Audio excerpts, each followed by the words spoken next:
What's up, everyone? Welcome to the video. We are here breaking down week 18 of the NFL season for DraftKings and FanDuel. Sunday edition, we have 13 games on the main slate here. A little bit more than the normal. We usually have 10 games, but we only have 2-game slate on Saturday. And we have the primetime game tonight with the Packers and the Lions.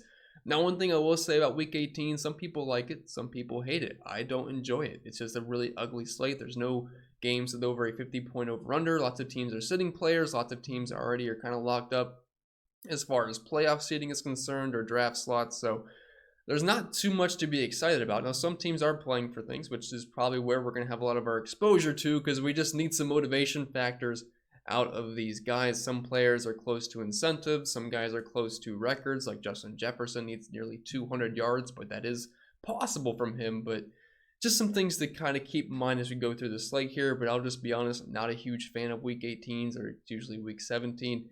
Just because it can be a bit of an ugly mess. But we'll sift through it, and hopefully it ends up being a good one. But anyway, if this is your first time here, what's up? My name is Pennell. I break down NASCAR and NFL DFS each and every single week on this channel. And what I like to do in these videos specifically is go position by position with the player pool that I have current interest in. But keep in mind that can change by the time kickoff rolls around, just based off of injury news or just personal interest. We'll put a lineup as we progress through it, more so for a single entry tournament build. Then at the end, I run my optimizer to see who's popping the most as of right now with the current projections and ownership projections that I currently have set in place. And hey, if that sounds good to you, well, you can do me one small thing in return. Leaving a like on the video, subscribing to the channel if you are new, and feel free to leave a comment down below saying whatever you wanted to say. Be nice, be mean, I don't really care either way, but I would love to hear from you. And as always, we will start with the quarterback position. And I do have to mention, if you want access to the sheets, projections, optimizer, ownership projections, all that fun stuff, link down below in the description or the pinned comment. But anyway, let's get into these QBs here, and we'll start with the studs up top. Josh Allen and Jalen Hurts, the two most expensive quarterbacks on the slate. Rightfully so, though. They offer you that great mixture of passing and rushing upside. Hurts a little bit more on the rushing side, Josh Allen a little bit more on the passing side, but either way, both very similar plays and pretty similar in projections. So we'll start up top here with Allen. Gets a decent spot versus the Patriots. Their defense has been stingy versus the past this season, but they are 20th versus fantasy quarterbacks, and they've actually kind of struggled versus rushing quarterbacks as well, which is obviously something Josh Allen can offer you. They have around a 25 implied team total here. They're at home in Buffalo. And I'm sure they don't want to do any favors for the Patriots to help them make the playoffs. So it should be all systems go for the Buffalo Bills. And I think they're going to want to come out there and win for Damar Hamlin as well, who is doing better, thankfully, after that scary situation on Monday. Then Jalen Hurts, $8,200. If you have to save a couple of dollars there, $200 less. And a higher implied team total for the Eagles here at 29.5. They are 16.5 point favorites versus the Giants. Giants don't really have anything to play for this week. Not going to be playing their starters, so should be a pretty easy game here for Jalen Hurts and the Eagles offense. And the stacking options are clear for him. A.J. Brown, Dallas Goedert, and Devonta Smith. And his rushing upside is just absolutely insane. The floor is nice, and the ceiling is pretty high as well, offering nearly a rushing touchdown per game and over 50 rushing yards. So you have that really nice built-in floor. And he hasn't been too shabby through the air this season as well. So it really just comes down to personal preference there for Jalen Hurts and Josh Allen. But those are definitely the two top cash options this weekend. And then we have Joe Burrow at $7,300 facing off versus the Baltimore Ravens. Yes, they are locked in the playoffs, but they do have some incentives this week. And Burrow, always a threat for that 300-yard bonus. And once again, clear stacking options with T. Higgins, Jamar Chase, and Hayden Hurst. And decent spot versus the Ravens. They're kind of mid-pack versus quarterbacks this season. And if you had to save some money, you don't really like any of the spend-down options this week, but Geno Smith at $6,000. The Seahawks are fighting for the playoffs here, and it's a pretty good spot versus the Rams, a team that shouldn't offer too much resistance, but is a divisional matchup, and I'm sure the Rams will like to knock off the Seattle Seahawks. But we'll see what happens there either way. But I do like Geno at $6,000, and once again, clear stacking options with Tyler Lockett, even though he has one hand these days, and DK Metcalf. Both guys are in the 6K range, so this is not an expensive stack whatsoever. And moving over to our lineup, I kind of like all four quarterbacks equally, to be honest. Not really either one stands out too much for me. So I'm actually going to rock with Joe Burrow here at $7,300. Save about $1,000 from the top tier guys. I know it doesn't offer that rushing upside the other two do, so not as safe, but love the passing upside here versus the Ravens. And I think the Bengals can definitely put up a decent amount of points. And since we are using Joe Burrow, we're kind of tied into either using one of or both of Jamar Chase and T. Higgins, but we'll get to that when we talk wide receivers. And moving on to the running backs, some decent plays here, but I'm not really too excited about any of these guys, to be honest. But CMC, Top projected running back on the slate. Don't think it's really even close. I mean, obviously Saquon Barkley's resting, so there's really no one to challenge CMC up top this week. Debo is healthy now, but with Brock Purdy under center, I mean, CMC's been awesome. I locked him in last week, 200 yards, got into the end zone, absolutely crushed. I thought he was kind of a lock last week. Ended up coming in lower owned than I expected. This week, I don't feel like he's a lock or anything. Still a fine play versus Arizona, but really it all just comes down if you can afford him or not. I don't think you absolutely have to jam him in. You need to save some money up top, $2,000 discount. You have Dalvin Cook in a great spot versus the Chicago Bears. Yes, the Vikings are in the playoffs, but they do have some incentive here. And 24-point implied team total, 5.5-point favorite. Bears run defense, basically non-existent. 4th worst DVOA-wise and fantasy points-wise versus running backs this season. So I think Cook's a fine option here, although not as good as he once was. I would say he's regressing a bit, but I still think he's fine at that price point. Kamara, highly inefficient this season, but he should get you around 15, 20 touches versus the Panthers defense, which I know is not terrible, but they're kind of mid-pack versus running backs. So if we can just get a handful of targets here for Kamara, I think you can make $6,600 worth your while. Just kind of have to hope he gets into the end zone. Kenneth Walker at $6,400 might be my favorite running back play on the slate. The Rams aren't bad versus the run. Actually, really not that bad at all. Under 90 yards per game allowed to running backs, but it's really just a price and volume play here. And the Seahawks, with their incentive to win this game and try to get to the playoffs, near 24-point implied team total, 6-point favorite. I think Walker seems like a pretty solid play. We know he's talented as well. Cam Akers on the other side of this game, past month now, he's been awesome. I don't know where this was in the beginning of the season. I thought he was going to get cut at one point. They were trying to get rid of him. But yeah, he's actually looked not bad whatsoever. The Seahawks, really bad versus running backs, allowing the second most points per game to the position and kind of getting beat up through the air as well versus running backs. So at $6,200, I don't mind playing either of these guys. It usually doesn't make too much sense to play two running backs from the same game, but I still think it's all right. I don't mind doing it this time, but it's really just because there's not a lot of running backs to like on this slate. But I think the price, and both guys should see close to 20 touches. Najee Harris, $6,100, another guy I just haven't really played this year. I was always underweight on him in showdown slates, and I don't think I played him once on a main slate this year. But at this price point versus the Cleveland Browns run defense, we're just looking for 15-plus touches, a couple of catches, fall into the end zone, and we're happy. I'm not asking for much here, Najee. Just be mediocre, and I'll take it. But he has no problem being mediocre, I'll tell you that right now. Tyler Allgeier. There's a NASCAR guy that's Allgeier, which that's what I'm used to, so I apologize if I'm pronouncing that name wrong. I do not watch Falcons game. I don't think you guys can blame me for that because they suck. But either way, they're facing Tampa, who just doesn't really have anything to play for this week, so should offer some softer resistance here defensively because they are pretty good versus running backs on the run in general. Hopefully this makes things a little bit easier here for the rookie running back. But past few weeks, he's seen around 20 touches in all those games, and it's actually been pretty good. So I think he's a fine play, $5,600. And if you're looking for a pump play, no Antonio Gibson and no Brian Robinson, so we don't really need much out of him. Again, you're kind of hoping he scores, but either way, if you can get 10-plus touches at $4,300, it opens up your lineup. I'm not expecting big things here out of Washington. A 16-point implied team total, but it could definitely be worse. And moving over to our lineup, I'd like to play in CMC, but I know I'm going to be playing Jamar Chase, so I don't know if we can afford both of those guys. Let's try to save some money here. I think Kenneth Walker is a very solid play at his price point, and honestly, I'm not in love with any of these guys. Some weeks I'm like, yeah, I'm 100% playing this running back. We'll figure the rest out. I don't really have that this week. It's kind of just fill-ins for the most part, but since I'm trying to go in order here, let's just plug in one of the cheap guys I like, Tyler Allgeier, I wish he was 20-something, $5,600. I just like the price point. Like I said, the past month now, the usage has been really good. 17 carries, 18, 20. Not too involved in the passing game, but week 16 did see 5 targets for 43 yards, but 25, 15, 16 points. I'll take it versus a Bucs team that just doesn't really have anything to care about this week. And moving on to our wide receivers, just try to keep it simple here, guys.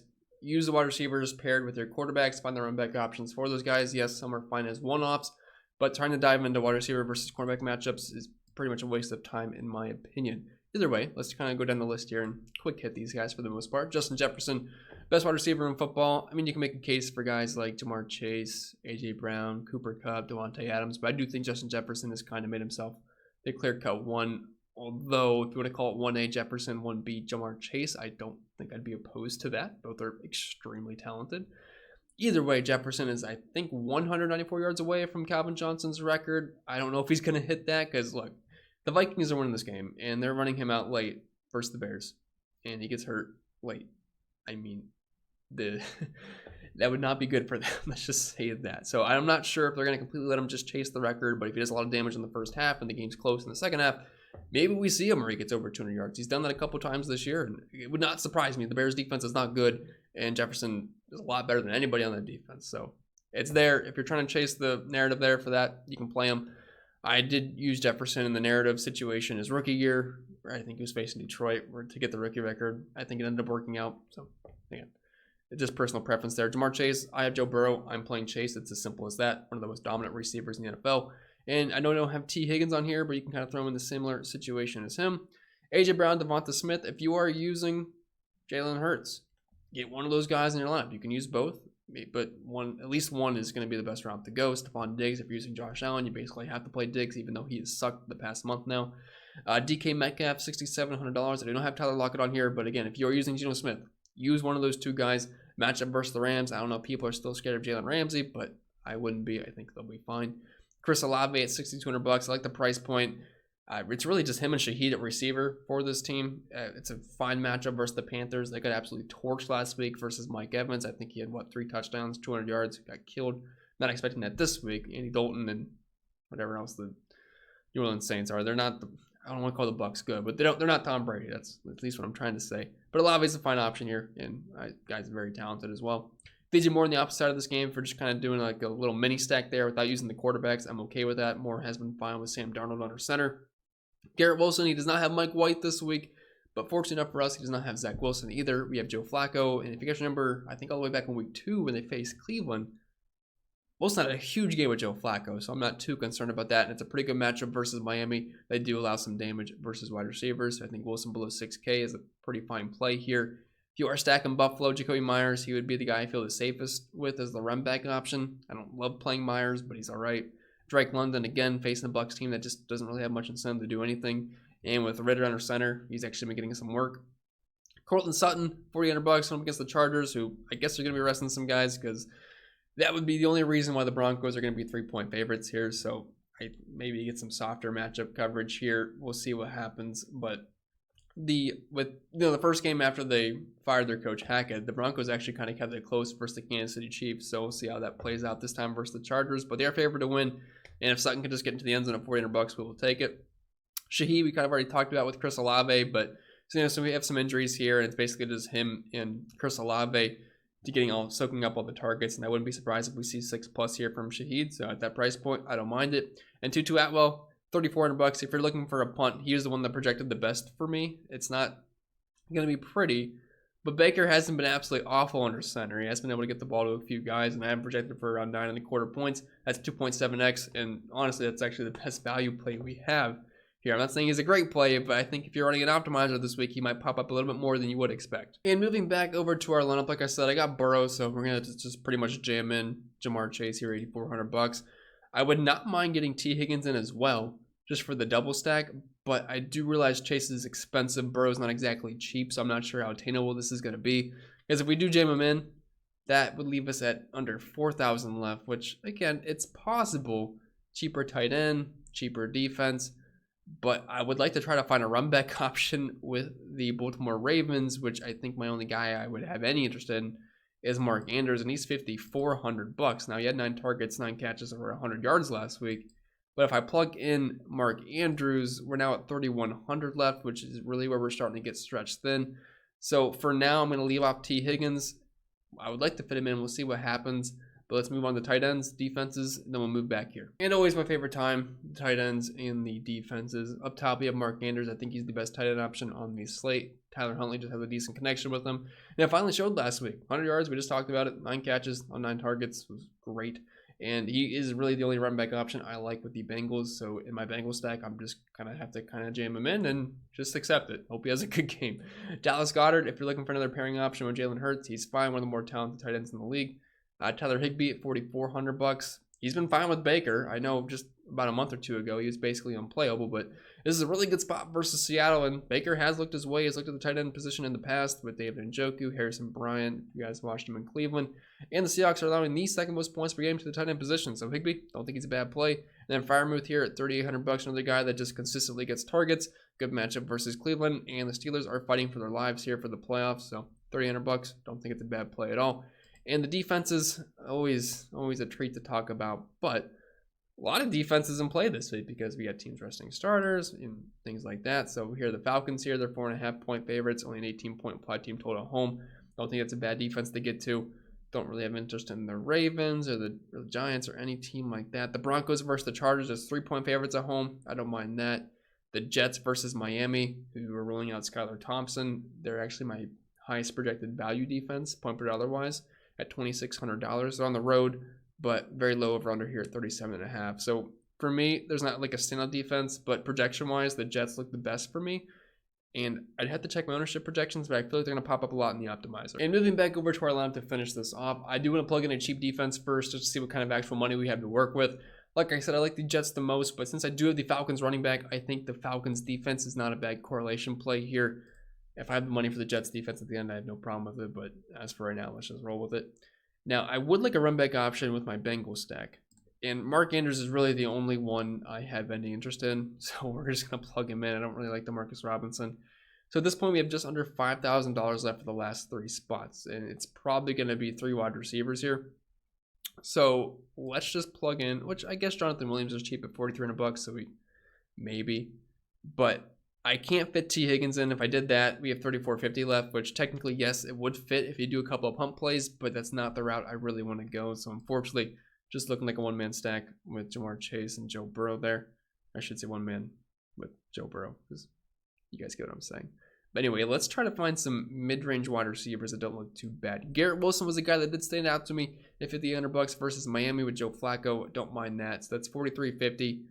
Gonna have to find another cheap-ish wide receiver. Shaheed was a guy we talked about earlier. I think he's going to get you 5+ targets in this game versus Carolina. I don't mind rolling with that. That leaves us $4,500 left for the last spot.